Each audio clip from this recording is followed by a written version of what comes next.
Hello and welcome everybody to week 5 of the summer split. My name is LHS and I'm going to be your host. Joining me on the desk is Taco. How you doing, Taco? Feeling pretty good and very excited for how these teams are going to play out in the do or die scenarios we have going on today. Today is the last day for EU to qualify for DreamHack Valencia. We got 4 teams going to the top 3 NA, and then we have the 1 South America team. A lot still up in the air right now. And I mean, I think most people are kind of anticipating how this one is really going to play out ultimately.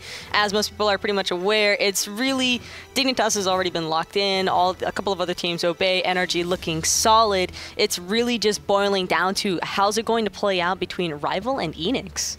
Definitely, it's a very close race. Let's take a look at the standings right now. Like you said, Dignitas at the top, and then right behind them, Obey, Alliance, and Energy tied with 12 points. And then rounding out that top 4 is Team Rival. And again, it's just Rival's going to be playing off against, I mean, Rival and Enix have their own separate sets today. They're not playing against each other. But it's just the consideration that it could really go either direction for these two teams. It's just such a huge obstacle for both of these teams. I'd say mostly Enix to try and climb. It's definitely a balance between teams that have like their destiny in their own hands. And then there's like a couple instances where things could happen that takes it out of their hands and they have to rely on these other teams. Let's take a look at for the schedule of today. To see what action we have for you. Starting off the day, we've got Team Rival versus Elevate, NRG versus Enix. Then we got Poppies and Burrito. And then ending our day is a rematch from the Springland finals, Obey Alliance versus Team Dignitas. And really, all around the board, incredibly strong teams just playing off against each other, trying to solidify a few key components. And when it comes to, I'd say the first 2 sets of the day are probably going to be the biggest indicators for how the rest of, I guess, Valencia is going to play out, because you're going to know by the end of Enix versus NRG, and by the end of game 1, really, whether or not Enix still has a chance to stay alive. Definitely the first couple games are going to kind of decide who is at Valencia, and then the rest is all just seeding and kind of some talk about relegations. Let's take a look at that first game. Rival versus Elevate should be a really good game. Elevate has the chance to play spoiler, especially now that Rival is subbing out Deathwalker for TheLittleLegend. What can you tell me about this player? LittleLegend, he's actually a pretty awesome guy. He's he's a very strong mechanical player. He's always been top of the CC charts whenever he's competed in the European Challenger circuit. He did a lot of the ranked gameplay as well. And there was another one that was predominantly for gems, where they would have just a like European tournament almost every single week, and they would just EGL, I believe, and they would just compete in that constantly. So what is he going to bring to this team? Is he going to just kind of sit back, or is he going to be able to like take over the Deathwalker role? I mean, it's hard to say. Anybody can take over that role easily, but you know, you got to try, right? It's big shoes to fill, and I'm certain that he's a strong enough player to where I think that the rest of Rival won't really notice Deathwalker's missing as much as people might expect, just because Deathwalker does tend to be the catalyst for his team. But with LittleLegend filling in there, he's still a player that's very adept. He's very familiar as well with No Numbers playstyle, just because these are just guys that play against each other all the time. They've been going against each other for a while. They're both very familiar with each other due to ranked and the Challenger scene. So I think that it could be a very fun matchup as far as the solo lane is concerned. All right, so speaking of the rest of Rival, let's take a look at iceicebaby. You know, he hasn't always been the focal point for Rival, but he's really starting to come into his own. He's really finding that consistent groove, and his play has been elevated this split. And I think that Ice has kind of, he was a little bit off the mark in some of these games, but overall, he's been fairly consistent, and I think that's probably the most important part. He's got a very strong God pull as well. Not necessarily one that you have to worry about diversity on, but you know that whatever he brings out, it's usually going to be a very strong display. He's going to be that guy. He's not necessarily going to lose you a game, and he won't always win you the game. He's kind of in that sweet middle ground, right? I would say that there's like the middle ground, but I think more often than not, he tends to be a carrying factor for his team, typically getting things going alongside a Deathwalker. And now with LittleLegend filling in, I think with iceicebaby kind of helping lead him, they can go in the right direction for sure. but a little more question marks surrounding the other jungler, Cherryo, who, you know, we've chronicled every time we talk about him, has consistently the highest ping, the highest frame rate. I mean, the lowest frame rate, I guess, is the better way to say that. But the way that he plays at such a high level with that kind of a handicap, it still blows my mind every time. And that's why teams are so willing to trust Cherryo as far as just teaming with him, because it is a little bit of a risk. I mean, it's hard to guarantee whether or not he'll be able to play just because of these factors going against him. But the fact of the matter is, he's still an incredibly gifted jungler. I mean, he's highly regarded among the rest of the European pro scene, and I think that all around, Cherryo has been probably the best addition to Elevate, considering how things went after Fails left. I mean, the man hits Blink Naja ults on 300 plus ping, and I hate Smite when I have like a 90 ping. So like, I just have a tremendous amount of respect for what he's able to do.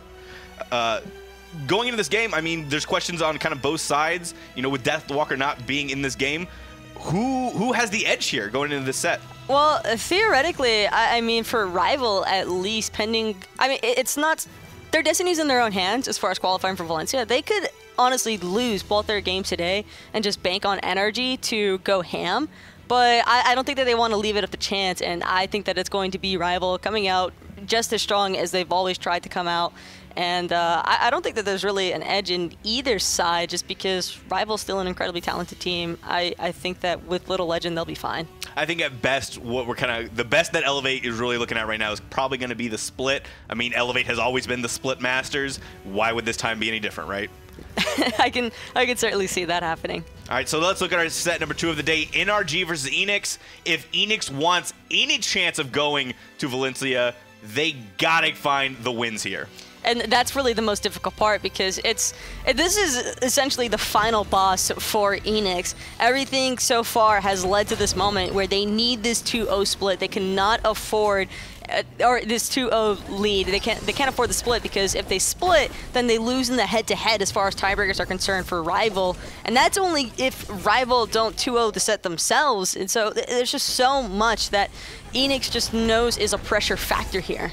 Enix really just has to find whatever advantage they can. They have to find the early game, and then they got to keep that early game lead.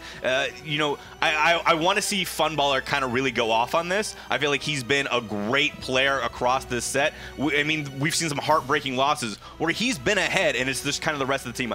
I hope I can see like the rest of the team really support him more in these games. Sometimes it can be difficult to keep track of your Hunter when those team fights start breaking out, but I would have to agree. Funballer has been having phenomenal games this entire split, and realistically speaking, I think that it's mostly just been a couple of team fights that have gone awry at the wrong moments, and then those respawn timers just catch up to bite him in the butt. So if Enix clean it up as far as once they establish a lead and then maintaining it and just being secure in their team fights, which you have to be against Energy. You can't risk a team fight and hesitate, because the second that you hesitate, Energy like sniffs it out like a shark with blood in the water. I mean, they know that that hesitation is there, and they immediately just like seize that moment. And Energy on the flip side, they're playing for their own thing. They're playing for seeding. They've pretty much qualified for Valencia at this point. So they are playing for that number 2 seed. If they find the split, if they find the 2-0, I mean, they're looking at that number 2 seed as pretty much a lock, because Obey they've got Dignitas, and with Energy and Obey, you know, kind of tied, Energy's looking like the favorite for that number 2 seed, and they've been playing like a number 1, number 2 seed.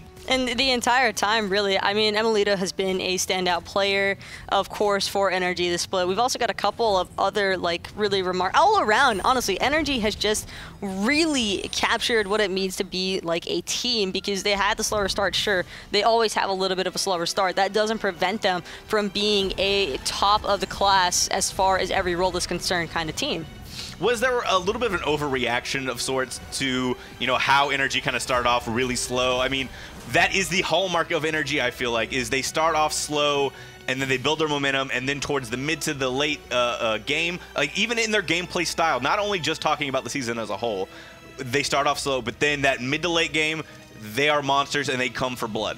I don't think that it was an overreaction, honestly, because the fact is there's so much competition right now in EU. It's really risky to have a start that Energy did have, because when you've got teams like Enix, like Rival, Obey, Dignitas, I mean, all of these guys are very strong competitors, could very easily sneak up on you and just slide that 4th place or higher slot out from underneath you, and that's kind of what Energy was looking at. Not so much anymore, obviously, but beforehand, I don't think that they were necessarily in a position that they wanted to be either, and you can kind of tell as everything continues to progress for them that they just like cleaned up their own gameplay. Yeah, Enix, like you've said, like they just had a couple of those team fights not go the right way, and you know they've lost games because of it. NRG is one of those teams that's going to capitalize on any and all of those moments. So it'll be interesting to see if Enix can kind of just tighten up their gameplay a little bit. Going into our 3rd set, we've got Poppies and Burrito. You know, not fighting for Valencia at this point, but Poppies is fighting to not be in relegations. If they can find the 2-0, they potentially miss out on the relegations. And this, again, just completely relies on the first set as well, and them banking on Elevate not taking a split or 2 games. But at Poppies, yeah, they need the 2-0 here. If they get the 5-point tie-up, then they'll be equal with Elevate, and because of the fact that they've already split, and we could see the tiebreaker for the relegations. And this is a team that's not just a complete count-out, I would say. I think that they've done an excellent job showing that they have the potential to establish leads and play aggressive. And really, they have a lot of synergy as well. Even though they haven't been able to come out with every single W, the fact of the matter is they fight incredibly well together as a team, and so Burritos really have to keep that in mind. The Poppies have had that calculated aggression. It's not always that calculated. Sometimes they kind of get caught out, but that's just the learning curve of the SPL. We've seen it time and time again with these early leads being established by these teams, especially the newer ones, you know, your Elevate, your Burrito, your Poppies. They get these early games, but then they don't know what to do with it. And that's just, you know, that they'll learn what to do with it as they play more games and as the season goes on. And it'll be interesting again because we saw such a strong display from Burrito last week. Even though they lost that set ultimately, they still came out incredibly strong at the start of it. I mean, they caught Obey completely off guard in game number 1, had such a phenomenal lead, and Burrito as well also have a fairly strong team fighting capability. I'd say it relies a little bit more on top of Death Panther getting something going with the rest of his team as far as the jungle role is concerned. But I think that if these guys really just stick to the game plan of just working out that wombo combo for mid and jungle, and the rest of the team is able to follow up on it, then the Poppies might have a really hard time trying to close this set out. I think across this split, Poppies has probably been the more consistent and stronger team, but Burrito has had all of these learning moments and these teaching moments from other teams. And if they can kind of put all of those lessons together, this could be a closer set than what people probably think. I think people are going to look at the Poppies as the stronger team, kind of finding the 2-0. But don't count Burrito out. They are a strong team in their own right.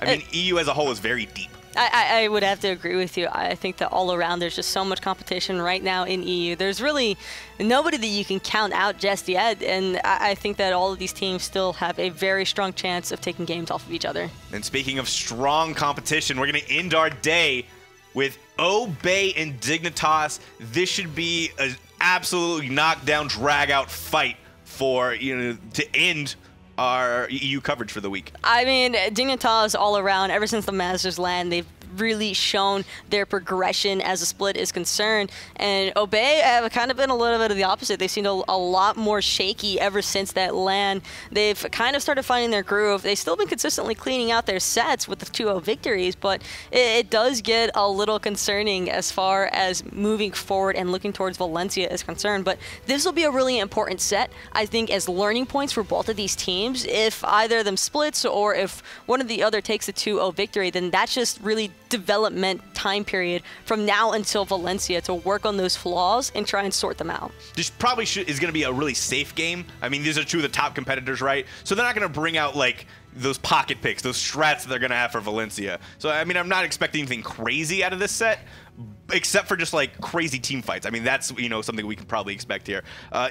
You know, across the board, there are so many players on these teams that we could probably focus and highlight. So it's like, you know, you close your eyes and you throw the dart and try and figure out who you want to talk about. Let's just talk about Maniac. I mean, I feel like he doesn't get a lot of love, or as much love as he probably should. He is your quintessential soul laner right now. He's going to fight you every which way he can, and he's probably going to win those exchanges. He's been absolutely insane ever since he came back, and really, I mean, for Maniac, the way that he's able to work around with his team and still show just such an aggressive presence at all times. It doesn't matter if he's not playing the most aggressive god in the world, even though he tends to play the most aggressive solo laners because he likes being up in your face.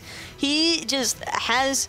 He doesn't have any chill at all when it comes to the solo laners. He wants to completely press W the entire time, and most of the time he's able to get away with it because of the leads that he establishes for himself in that solo lane.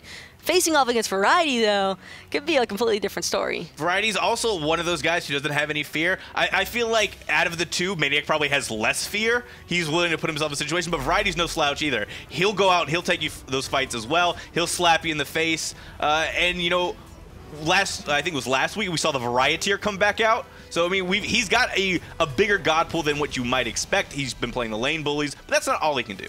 I think it's really going to come down to which of these solo laners is going to consider their team more, because I think that they both have a tendency to just stray towards that backline like most solo laners, and they just want to really take advantage of those squishies that can't escape from an Osiris or some Wukong and all these other warriors that are just so much fun to play against whenever they get drastically further ahead of you as far as defense is concerned. But if they keep in mind and are a little bit more methodical, I guess is the best way to put it, they just need to think about where the rest of their team is when these team fights are breaking out. I mean, that's going to be the focus of this game, is going to be team fights. I don't think either side is going to get really ahead in any specific lane, and it's really just going to come down to objective play and the team fights around the objectives. I don't think you can really look at this game any other way.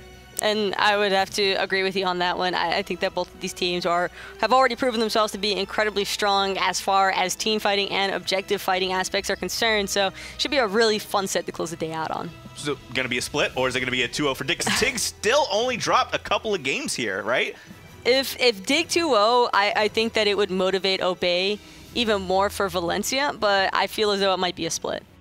All right, you know, you got to go with the cop-out answer, right? You got to go with the split because it's really safe, and these two teams are playing at the top. But that's it for us on the desk. Let's start to game number one. Let's go to the casters. Thank you very much, guys. We're getting ready to start it off here with the final week of the summer split already. Totally, it went so fast. We're already here. Time is all relative, and it's just flies so fast when you're having fun. We're getting deep already here in the USPL. We're going to start it off with Elevate up against Rival, and we went through it on the desk. Totally a lot of implications for this match. Not only for Rival, they want to secure their spot at Valencia, but Elevate has a chance to get relegated here if they get 2-0'd, and the Poppies find a 2-0 victory later on. You know, unfortunate set of circumstances if that were to occur. So, but Elevate, they are those split machines that we've known them to be, taking a game off such top-tier teams back in the earlier split in spring. Summer split hasn't had the same success, but now it's time for them to do or die. I mean, this is a team that lost their jungler, Fails, who had a phenomenal spring split, and it's been a kind of adjustment period. I think Elevate is starting to find their footing, though, and Rival, they're going up against this team that has a sub today in that solo lane. Deathwalker's not going to be there. Rival, if they just find one win, they're guaranteed in. That's all they need. But they could be good. Oh, excuse me. Actually, Enix could still 2-0, but we'll get into that later. I'm not here for the math. That's what this guy's here for. Picks and bans ready for game number one between Rival and Elevate. And Rival does hold the tiebreaker over Enix, so if those two teams end up with the same amount of points, Rival would be the ones going to Valencia. That's why Enix needs to win both of their games. If they were to only win one, they would both be tied at 9 points between Rival and Enix. And not only that, they would have to bank on Rival losing both of their games here against Elevate. So going to be interesting. But in this specific pick and bans, I'm really looking at Elevate here and how they draft around Cherryo here. Is he going to go towards his Naja, pick standard stuff, or is he going to go for that Guardian that he's comfortable with? I mean, he looks so good on that Naja. Every time he plays it, I just can't imagine that Elevate wouldn't go for that pick, especially with it being such a prioritized jungler now. When it was a pocket pick, sure, maybe not want to pick it all the time, but Naja's meta now, and why not give it to your jungler? Rival, they're going to first pick the Soul after banning Osiris and Terra. Elevate answer with the Ram. They banned Bellona and Fafnir. But no Naja quite yet. It's going to be the Ram and Sun Wukong there for no numbers in the solo lane. No surprise to see Ram being picked for Jermain. He loves this god. He's basically memed it into oblivion, honestly. Just VELing all over the place after stealing objectives just left, right, and center.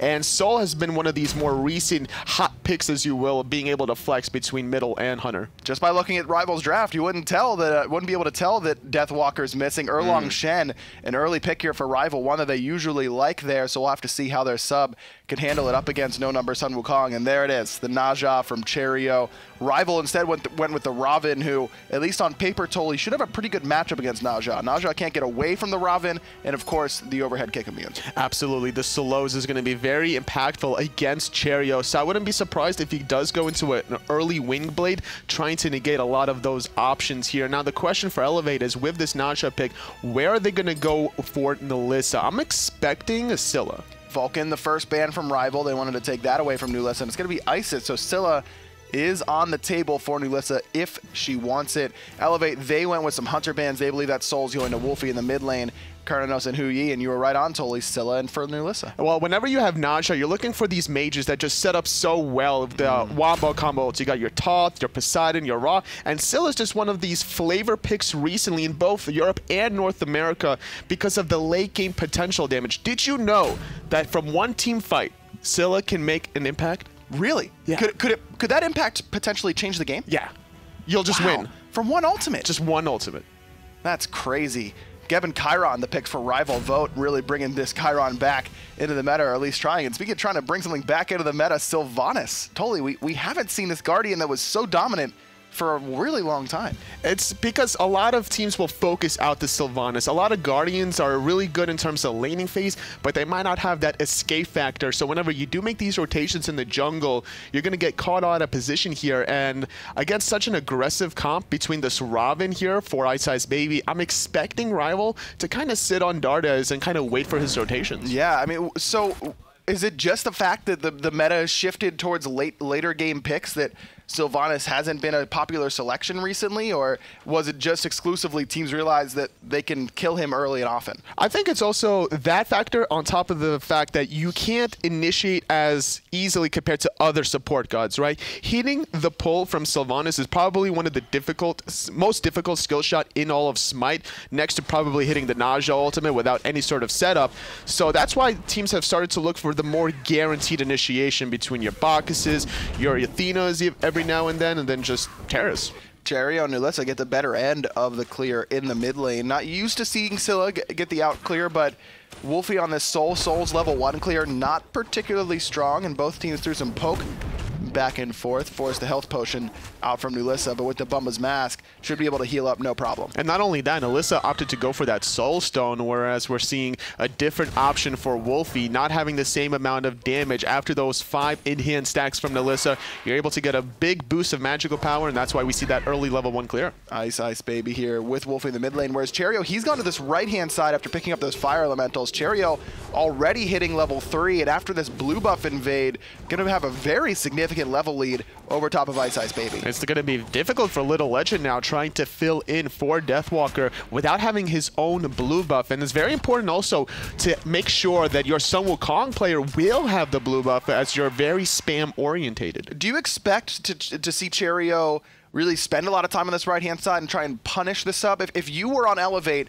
and you're going up against a team that has a sub, do you try and focus them out or try and get that pressure elsewhere on the map? I wouldn't necessarily expect him to sit in this lane for too long after these blue buffs have been taken. You're basically just looking to get the blue buffs and then say, see you later, I'll be back in 10 minutes maybe or so, because to kill an Erlang Shen, even before the defensive items come online, before the health gets available, you're really looking at a resilient god that has the turtle knockup and to be able to get that health shield, and then you got that heal from his ultimate. So it's safer to try to have Cherryo rotate where there's more guaranteed damage followed up, and I'm looking at pairing him up with nulisa. Now Wlfy does have that disapparate, so that Naja ultimate I'm a monster combination that Elevate wants to pull off in that mid lane could be a little bit trickier if Wlfy goes for the disapparate, and immediately Cherryo's gonna find the ultimate. Nulisa's waiting on the ground. I'm a monster confirms it. Elevate with a quick first blood. Wlfy He's just not allowed to be there, totally. Not in that scenario. Elevate showing us why they love this Naja pick. Kala's going to get pulled into a decent amount of damage,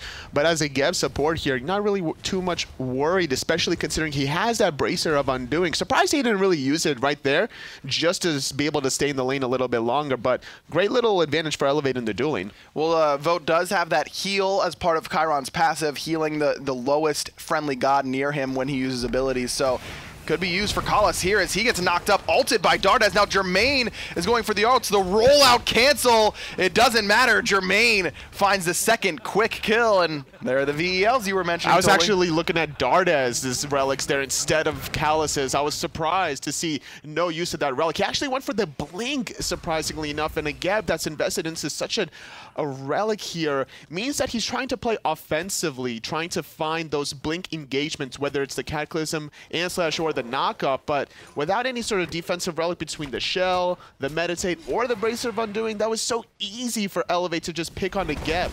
Jermain knew that Kalas was going to cancel that rollout, called him out, and got rewarded for it. On the right-hand side, Cherryo, he's gone for Talaria boots here, totally. This is something that we're seeing a lot more of for junglers and even occasionally mid laners. Why are we seeing these style of boots instead of the normal power warrior tabi? It's all about necessarily just gaining some sort of gold advantage. You're trying to really elevate your potential towards the mid game. I'll give it to you. Drop the mic. Nah, but yeah, seriously, that was pretty solid. There's a lot of different combinations. You could go for reinforced greaves for the crowd control reduction, but but Wlfy again, but this time the Disapparate was well timed. Nulisa's gonna hold that ultimate and force Wlfy back into the clutches of Cherryo and no numbers. Nulisa didn't find the ult, but finds the kill anyways. Ice went with the ultimate and the Bracer of Undoing. No numbers continues the chase. Well timed overhead kick gets iceicebaby out of the armillary satch from Cherryo, but the speed buff was secured by iceicebaby. Don't know if I'll be able to say the same about this blue. Elevate up 3 kills already and a lot of successful invades. Nice little overhead kick, but Kalas was also right around the corner. But speaking of right around the corner, coming into the action is LittleLegend pulling Cherryo back into it. Cataclysm was used, but it was nicely negated by that Aegis. 3-man knockup by no numbers, and Cherryo is going to be able to escape here. I like the idea from Rival, knowing Cherryo didn't have an ultimate. That's the only escape that Naja has, but just too much crowd control help from no numbers. And with that Bumba's mask, all that poke that they did Kalas is negated. Pulled back. There's the ultimate out of Dardez as well. The dots are ticking. Kalas trying to get away from this Ox form, but no numbers going to close the gap. Another pull from Dardez onto Kalas results in kill number 4 for Elevate. Even if Kalas got off that knockup in Ox form, you are knockup immune, so that would have been a guaranteed kill either way. Really unfortunate set of circumstances for Rival. They have 4 early deaths, not even 6 minutes into the game, and with 2 of these kills onto nulisa, a Scylla that's normally more of your mid to late game god, getting off to a great start here for nulisa is going to make things even scarier for Rival. And this is one of those scenarios for Rival where you could probably speak to this as well, Tolly. When I was playing and we had a sub and the early game doesn't go well, you just kind of turn off at times because you're not playing with your usual 5. It's difficult to have that faith in your team because you don't know exactly what that 5th member is going to be doing at all times. As a former soul laner, though, it's an easy plug and play. Even if you lose your blue buffs to start things off, competitively, it doesn't really change your mind aspect because your strategies are more centered towards the other lanes anyway. But the fact that Kalas died so early at level 4 on the left-hand side, giving Jermain and Dardez free reign, being able to rotate freely for the Sylvanus is not something that Rival were probably banking on when they headed into this game. I mean, look at the XP difference. Kalas going to find that 2-man blink Cataclysm. Ice went on nulisa, whereas Wlfy went on a Dardez. Split targets there, and as a result, everyone from Elevate's going to get out. Don't think I can say the same about Rival, though, as Kalas is very low. No numbers, smacks him down with the magic cudgel. iceicebaby gets just up and over that wall, but Jermain's looking for the snipes, looking for it onto iceicebaby. That damage reduction comes up big, but not big enough. No numbers, crushes down another 6 in total for Elevate. And Vote doing the red buff instead of helping out his jungler. Could have maybe looked for some sustain, but he was already committed towards that red buff. And despite Elevate not getting the greatest engagement in the world to start things off, being able to really punish Rival for overextending in that mid lane. And another great rotation from no numbers, making such a huge impact. This is one of these things where in the soul lane, if you get a little bit of an advantage, doesn't have to be much, just enough to be able to out-rotate your opponent. That's the impact that soul laners can make at level 10. 3-0 and 1. for Elevate solo laner. Certainly making that impact. He's top of the net worth charts. Look at those net worth charts right now, Tully. I mean, everyone from Elevate and then everyone from Rival. That XP difference nearing 6,000. You got a 2-level lead for Dardez in that support role. You got 3 levels for No Numbers, 2 levels for both the jungler and mid.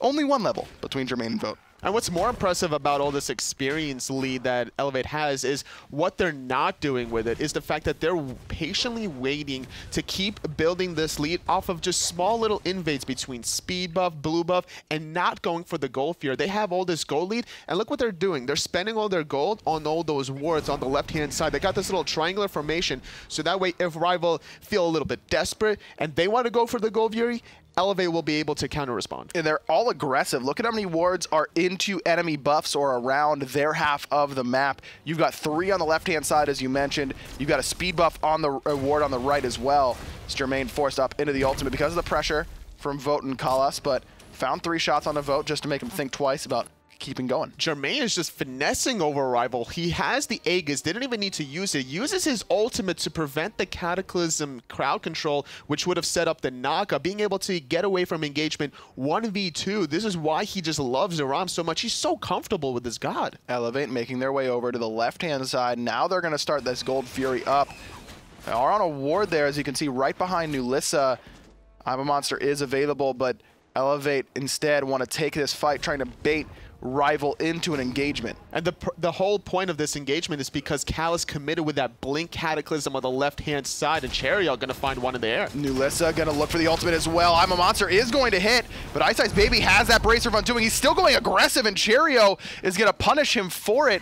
No relics used there by Elevate whatsoever, and they find Rival's jungler. No Numbers here yet again. TheLittleLegend was coming back from his base, couldn't get there at the same time. A lot of miscommunication, I would say, from Rival with how they really want to engage in some of these encounters. Sure, they used Naja and Scylla ultimate, but at the same time, you're so far behind that if you overextend, even with 50% health compared to their 25, it's not going to be looking pretty for you when they have a Sylvanus for the sustain. Plus, there was a whole minion wave there, Tully, and look at the level difference. I mean, even nulisa's 2 levels up on iceicebaby right now. Ravana from behind is not exactly the most terrifying god to deal with. I think a lot of that weakness was mitigated whenever Sunder was very strong, and you could pick that up and be relevant with damage no matter where you were in terms of XP and gold, but without that, Ravana jungle when behind, it's just tough to be relevant. Not only is he behind experience-wise, he's behind item-wise. He hasn't finished off his shifter shield, and iceicebaby's playing as if he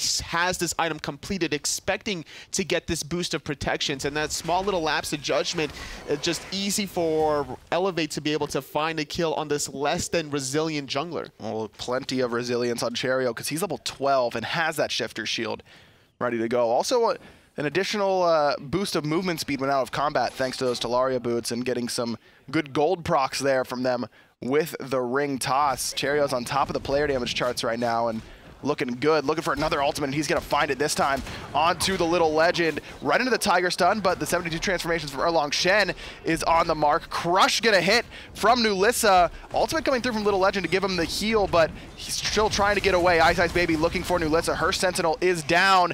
There's the I'm a Monster, finds the reset. nulisa's going to find one. nulisa would have found 2, but No Numbers is going to take it right from her clutches. Kalas gets knocked up by Dardez. He's trying to escape. Somersault Cloud is not there to stop the rollout knockback, but still good damage on the callouts underneath this tier 2, Tully. Nalisa's going to be able to help No Numbers dive this tower. Great use of the decoy to be able to tank this tier 2.